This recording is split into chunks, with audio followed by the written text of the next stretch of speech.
So welcome again, everybody. Today we're going to talk about something really cool and really interesting, which is the whole idea of reviews and how they affect our behavior both online and offline, part of our omni-channel discussion. So how are we going to do that? Let me just give a quick overview of where we're going to go. We're going to start with some motivation for why review information is important and affects behavior in markets. Then I'm going to give you a little bit of economic theory, which I think is really fascinating based on some research that was done by a colleague out in Los Angeles a few years ago. I think you'll enjoy that. And then finally, I'll follow up some other examples of Amazon versus Barnes & Noble on the internet, and then Expedia versus TripAdvisor. I'll explain those as we get through.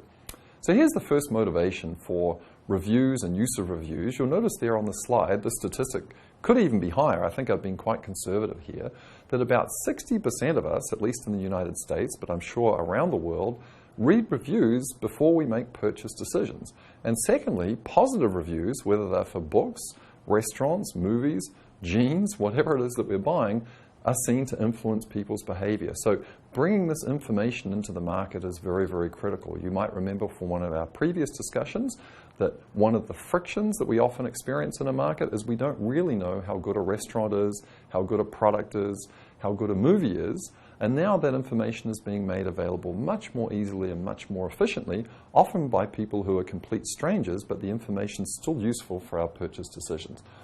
Also, since we're here in Philadelphia, or at least I am, I wanted to put in a couple of quotes that I think speak to the importance of reviews for merchants and probably even for individuals. So Ben Franklin said, "It takes many good deeds to build a reputation, only one bad one to lose it." So that might be interesting to think if you write a book and you're selling it on Amazon and you're getting mainly 5-star reviews and suddenly a 1-star review comes along. I wonder if that would affect your sales. Well, we'll answer that question as we go through the discussion a little further. William Shakespeare, perhaps because of his British heritage, I guess I'm partly from that area, coming from New Zealand, he's a little more cynical. And what he said in the quote there is that reputation is an idle and most false imposition, often got without merit and often without deserving. So what he's saying is sometimes people can build fake or phony reputations, and that's certainly true today in 2013. In fact, many of the reviews, apparently, that we see on places like Amazon and TripAdvisor and Yelp may, in fact, not be legitimate. We'll get to that later on as well. So, just for your interest, what I've done here is I've shown a bunch of links that you can go and check out if you want to see how people review airlines, people review recipes, people review doctors and so forth. And what you'll see here is a flavor of how reviews are presented, whether visually with stars, whether they show the average, the deviation, whether there's content. So just, you may already be using some of these things, but just go and take a look to get a sense of how this information is presented before I now give you some of the theory. So before we get into the theory, I just want to share with you a very interesting anecdote that I found on Chris Dixon's blog. So this is a story about a startup that raised, as you can see on the slide, about $4 million in venture funding. Was eventually sold, and then roughly at the time of us preparing these videos in Philadelphia was a publicly traded company worth over $6 billion. So who is this company? This company actually is TripAdvisor, originally purchased by Expedia for $210 million, and now has grown into a huge company that's really a company primarily putting information into the market, information that's contributed by people like you and I. So for the budding entrepreneurs out there watching this, sometimes you can build a great business just by bringing information into a market and helping people make better decisions and better choices. So let's begin with a little bit of theory. Sometimes it's helpful to know this to ground what we're thinking about. So economic theory would suggest that more information to consumers is almost always better. The more light that's brought to bear on a market, it's usually better for certainly the end users, people like you and I. In addition, an economist might tell us that if information is provided into a market, it may change the behavior not only of the buyers and who they decide to buy from, but also the behavior of the sellers. Maybe they'll be more motivated to provide better quality products and services. So to examine this, there was a very interesting study done by two co-authors, Jin and Leslie. I've provided the reference for the paper in the notes if you want to read the original paper, who looked at what happened to the market for food, restaurant food, in Los Angeles after inspections were done of the restaurants there. So what I've shown in the slide are the actual photographs of ratings of restaurants that appear in the windows of restaurants in Los Angeles. in the United States. You also see them now in New York and probably other places too. Perhaps in your home country, you have something similar. So the way this works is a health inspector visits a restaurant.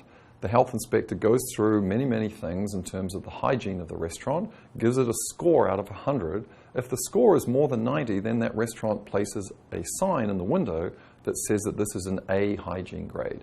B is a lower grade, and C, of course, is a lower grade down still. And so the co-authors, Jin and Leslie, wanted to figure out whether or not providing this information into the market would change the behavior of the consumers that were there. And what did they find? Well, what they found was the demand at restaurants that got an A went up quite substantially, about 5 to 6%. Demand at restaurants that got a B actually went up hardly perceptibly, less than 1%, and demand at restaurants that got a C, of course, went down. So once the information was in the market, people, as you might imagine, wanted to go to restaurants that had better hygiene and better quality food. So that was a buyer explanation, or that was an effect on demand. But there's also an effect of information on supply, which I think is at least as interesting, perhaps even more so. So what did the provision of that information in the market do to the sellers?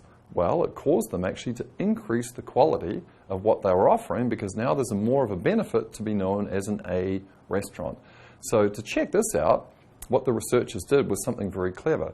They looked at the number of people that got sent to hospital for food-related illnesses, and what they found was in markets where the signs were in place, that went down substantially, about 13%, whereas in other parts of California that didn't have the system, the number of people going to hospital for foodborne illness was actually going up. So again, that's a pretty clever test that shows this was also affecting the behavior of the sellers as well as the behavior of the buyers. So what do we learn from this? Here's the key principle, is that reviews and review systems definitely change behavior, both of buyers and also of sellers. But the most important thing, knowing that, is that reviews ideally should be objective and verifiable. But this is not always the case. So let's look at a couple of research examples. The first one was a very clever study that was done by 2 professors at Yale that examined whether or not reviews for books help ramp up sales. And they looked at 2 different websites, Amazon.com and BarnesandNoble.com. And what they found is most of the people who write reviews are in fact fairly generous. There are 5 possible stars that you could give for a book at Amazon, and the average rating at the time of the study was about 4.1. On Barnes & Noble, for whatever reason, people are even more generous. The average rating was about 4.5. 1-star reviews are pretty rare. That's the lowest review. So 1-star reviews would show up about 7% of the time on Amazon and about 3% of the time on Barnes & Noble. So did all of this reviewing have any impact on sales? Yeah, you bet it did. So what the authors found is if you got more positive reviews, sales of your book went up. And they also found if you got more negative reviews, 1-star reviews, then sales of your book went down. And in addition, there was kind of a subtle effect of this negative information such that if I got a negative review on a book that I'd written, a 1-star review, that seemed in some sense to also slow down the rate of positive reviews that were coming along subsequently. So again, a very, very interesting study showing that reviews are affecting sales. Now, of course, this might motivate people who are selling books to review their own books if they know that it's going to have a positive effect. So what I'm showing here, and you can read the articles and the links, is a picture of a very interesting lady, Harriet, who has reviewed over 25,000 books on Amazon. So I'm not suggesting that she hasn't, but it's just interesting to notice that one person can generate so many reviews.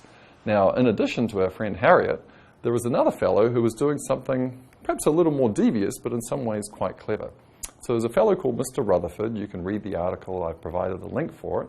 What he decided to do was to offer himself as a review writing service for authors.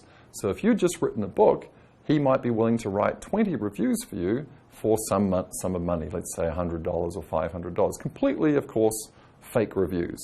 And what was interesting about this is Mr. Rutherford was making about $28,000, not a year, but a month, by doing these fake reviews. So what does this tell us? It tells us that information's powerful, and it also tells us that sellers might want to manipulate the information that's offered. So you might be sitting there scratching your head, as I was when I first read that story. Boy, somebody making almost $30,000 a month providing fake reviews. So clearly this is a bit of a problem, and it's come to the attention of many other writers and kind of experts. And so how might one address this problem of fake information being out there affecting people's behavior? Well, on the next slide, I'm showing a story. You can read the full story in the New York Times about a gentleman who's an expert in something called data mining. So what he would do is he would go through all of the text of reviews and try and figure out what reviews are real and what reviews are fake and so on. Now, even though that's a pretty sophisticated technique, it turns out that it's actually difficult for a computer to figure out what's really true and what's not under certain kinds of circumstances. So it would be difficult, for example, for a data mining algorithm to figure out if I was saying something sarcastically, for example. So those nuances of language might be quite difficult. So to look at this question from a different perspective, Dina Maislin, who's a professor now at USC, she was one of the original authors on the other study I mentioned about looking at the effect of reviews on Barnes & Noble and Amazon, decided to tackle this problem in a very, very interesting way. So let me illustrate that for you. What she did is she wanted to compare ratings on TripAdvisor versus ratings on Expedia for the same property. So let's choose a property so we can all be clear about what we're talking about. So it turns out there's a Sheraton hotel on the corner of 36th and Chestnut Street here in Philadelphia. So Dina and her co-authors were curious as to whether the reviews of that property were the same on TripAdvisor as they were on Expedia. So most of you have probably been to those websites, and you'll notice again it's a 5-star review system, and you get a histogram of reviews. So some number of 1-star reviews, 2-star reviews, 3-star reviews, 4-star reviews, and 5-star reviews. Now, if both of those sites are providing the same objective information, those histograms should be identically matched, right? So that was the test that she wanted to see. Were the histograms different for the same property? And what she found was on TripAdvisor, there was slightly more 1-star reviews for certain properties and also slightly more 5-star reviews. And when she dug in a little bit more, what she found was if you were operating that hotel, the Sheraton Hotel at 36th and Chestnut Street, and located quite close to you was a competitor who perhaps just owned their own little hotel. Let's call it Chris's Hotel, Chris, our friendly videographer. And Chris's Hotel is competing with the Sheraton, and because he's a one-man shop, not really accountable to a big organization as I would be if I were a manager at the Sheraton, he would be more likely to write a 1-star review and try and knock his competitor, the Sheraton at 36th, and he would be more likely to write a 5-star review and to praise his own property. That's what Dina and her colleagues found. So again, it's very, very interesting to think about whether review information is valid, because certainly people are acting on the basis of review information. So this is a good point for me to now summarize the key idea. If you were to introduce reviews into a market, what you'd want to do is to make sure those reviews are objective and verifiable.